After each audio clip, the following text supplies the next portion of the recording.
Hello and welcome to National Focus. I am Curvia John. In the headlines, Dominica welcomes new ambassador from Indonesia. UNDP donation to address challenges in Dominica's justice system. And Prime Minister Honorable Roosevelt Skerrit attends CELAC-EU summit in Colombia. The details of the headline stories and more when we return.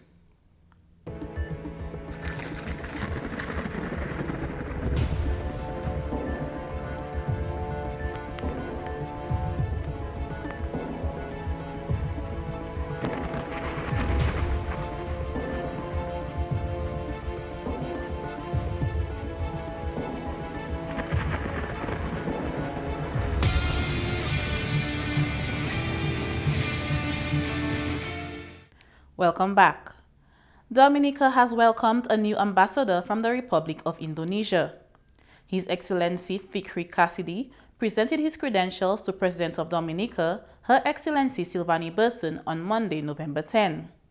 President Burton stated that although Dominica and Indonesia are separated by many miles, they continue to share strong principles, which has formed the foundation of their partnership for many years. Although our two nations are separated by great distance, Dominica and Indonesia share fundamental values: respect for sovereignty, peaceful coexistence, and a commitment to international cooperation and sustainable development. Over the past 31 years, our countries have interacted within multilateral fora such as the United Nations, where we continue to advocate for the interests of developing nations and the promotion of a more equitable global order. We in Dominica are particularly encouraged by Indonesia's leadership among small island and developing states within the Global South. She noted that Dominica looks forward to expanding their diplomatic ties as they tackle global challenges that affect the two nations. There is tremendous potential for deeper cooperation between Dominica and Indonesia, particularly in areas such as renewable energy, agriculture, education, and tourism.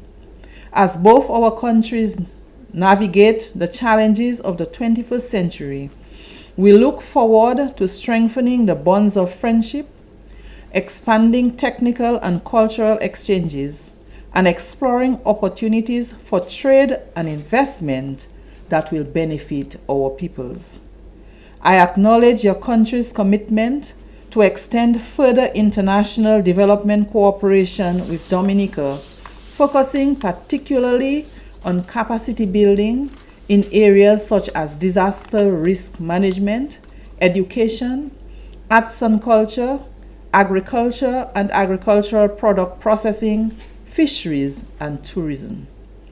Meanwhile, new ambassador of Indonesia to Dominica, His Excellency Fikri Cassidy, said this milestone represents Indonesia's commitment to strengthening diplomatic relations with Dominica.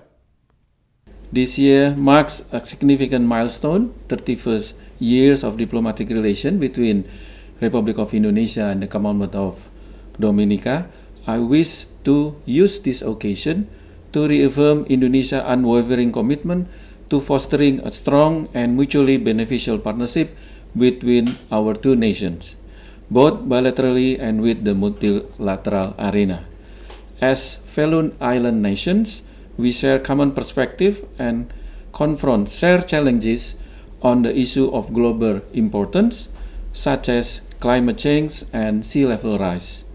The voice of Dominica is vital on the global stage, and you can rely on the full and steadfast support of Indonesia with the multilateral organization, including the United Nations and other international bodies.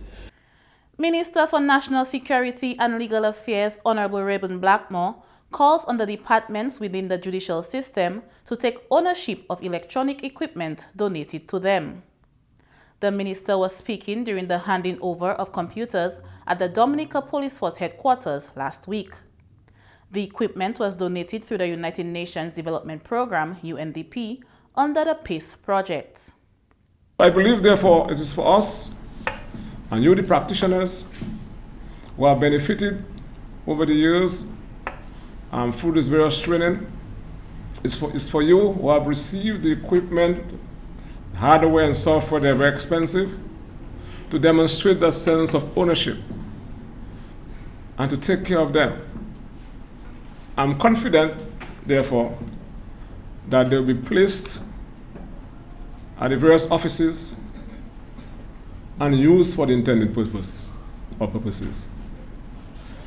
And I know that the police have a history of ensuring they take care of things that are given to them. And I am hoping that when I come to the CID, I go to the Magistrate Court and the High Court, I go to the prisons and the DPP's office, that those pieces of equipment will be put to use.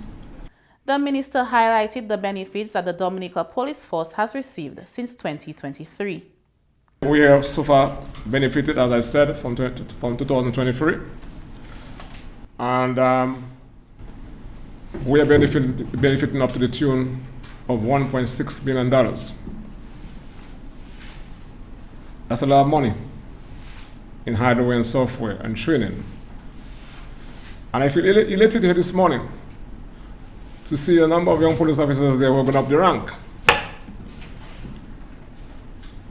So you are going to be exposed to those training to make you better police officers, to make you better citizens, and to ensure that you have that sense of pride and a sense of, being professional. Resident representative of UNDP to Barbados and the Eastern Caribbean, Ms. Limia El Taib, says an integrated structure is important to enhance the judicial system. I truly believe that if you don't have an integrated system from beginning to end that speaks to each other and that can take all of the issues of the citizens from an end-to-end solution, then you have not done our jobs properly. This also clearly demonstrates how the government is working on multiple fronts and across multiple ministries to address the issue of citizen security, judicial reform, and justice for the citizens. The Radiology Department of the Dominica China Friendship Hospital joined the rest of the world in observance of International Day of Radiology. This year's global theme, Empowering Healthcare Through Imaging Excellence, highlighted the key role of radiographers, technologists, and radiologists in advancing medicine and delivering accurate, high-quality patient care. Radiographer Ms. Stephanie Williams gave a brief history of Radiology Week. This all began on November 8, 1895, when Wilhelm Conrad Röntgen discovered X-rays. His discovery changed medicine forever, allowing doctors to see broken bones and foreign objects within patients for the first time.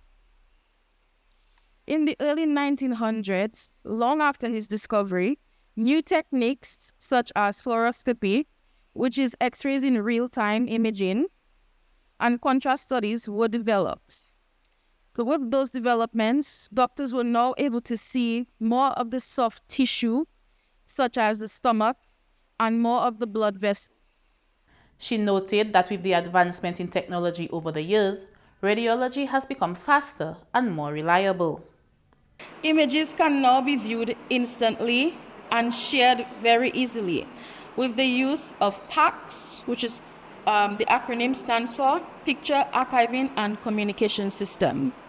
PACS is international. Radiology has become an essential part of medicine. It helps detect diseases early.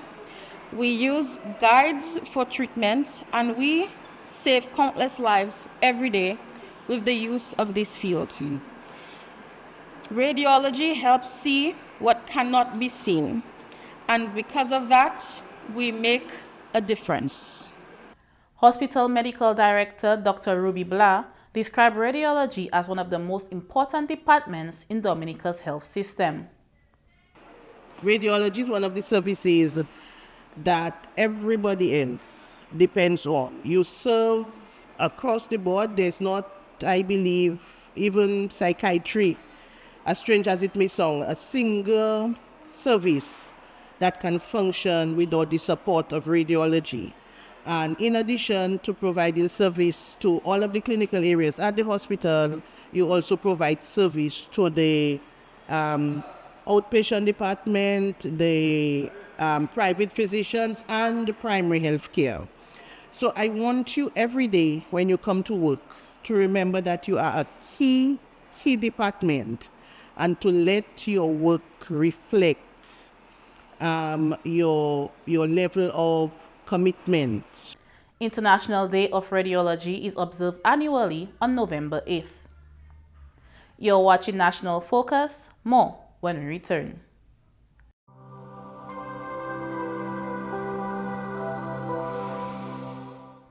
Welcome back. Prime Minister Honorable Roosevelt Skerrit has attended the CELAC-EU Summit Caribbean-EU Leaders Meeting, which took place on Monday, November 10, 2025, in Santa Marta, Colombia.